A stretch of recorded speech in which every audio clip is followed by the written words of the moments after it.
Are the Saints in trouble without Michael Thomas? Not at all. They're not in any kind of trouble with Michael Thomas. And yes, Michael Thomas is that phenomenal of a receiver, but the Saints have been fine even without their star quarterback. The Saints were fine when Drew Brees was hurt. Remember, when Drew Brees was hurt, what did Taysom Hill do? He went in and he went 3-1. What did Teddy Bridgewater do? He went in and went 4-0. Without your quarterback, like the most important person on your team, number one. Number two, last year, Michael Thomas, week 1, playing Tampa Bay. All of a sudden, he starts limping a little bit. He pretty much limped through the season, Michael Thomas did last year. In the games that he did play, he was not himself. And what did the Saints do?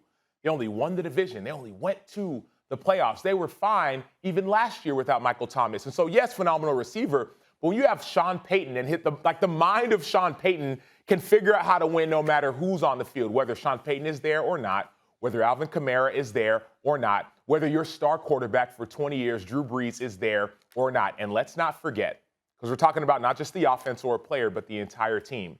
The Saints defense was the 6th-ranked defense last year, top 6 defense last year. Let's not forget, the last 9 weeks of the season last year, the Saints defense was number 1 overall and in takeaways. So, yes, the team will be okay because of their defense, because of Sean Payton, and because they know how to win without a superstar quarterback. Now you're just taking out a receiver. First of all, takeaways are a volatile stat. They usually regress to Disagree. mean. Well, Disagree. Okay, you may disagree, and I may also think there's something to a ball-hawking defense and all that, but, the numbers don't disagree. We would be arguing against the facts on the ground, right? Okay, that's number one. Number two, and this is really number one, Jameis Winston, by all accounts, not only what we've seen in games, but by accounts and practices, looked really, really good. I'm happy to say, because I had given up on Jameis Winston. I thought, nah, he's a bust. He's not good. He's looked really good. And that gives the Saints a fighting chance.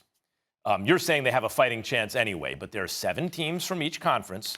There's going to be 3 from the NFC West, because I can't take 4. Okay, that's the only reason I'm taking 3 from the NFC West.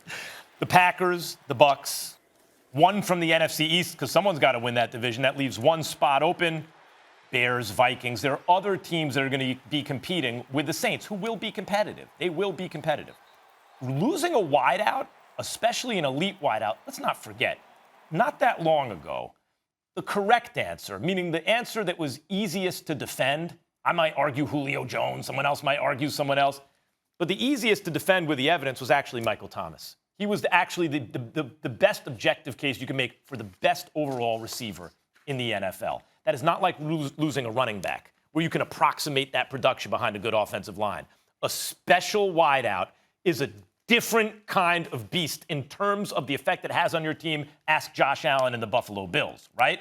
This is significant because while I agree with you about the competitiveness of the Saints, they will be in a fight for that, maybe for the 7th playoff spot in the NFC. And losing an elite of the elite type of receiver for a quarterback who's never throughout his career been really good but has a chance to be now, that's a big deal. Yeah, but the reason, and I'm with you, I'll agree with you on that, but the reason, Max, why this quarterback is going to be really good, it's not because of Michael Thomas. It's because of Sean Payton.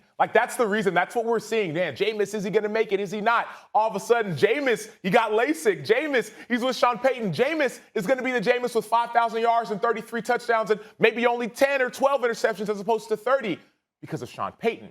That has nothing to do with your wide receiver. Let me just, hold on. I need to leave you with this stat because this is so good. Michael Thomas, you're going to like this match, has more catches, yards, and touchdowns in his career than 9 other wide receivers and tight ends on this roster combined. Michael Thomas is a beast. That's a loss. All right.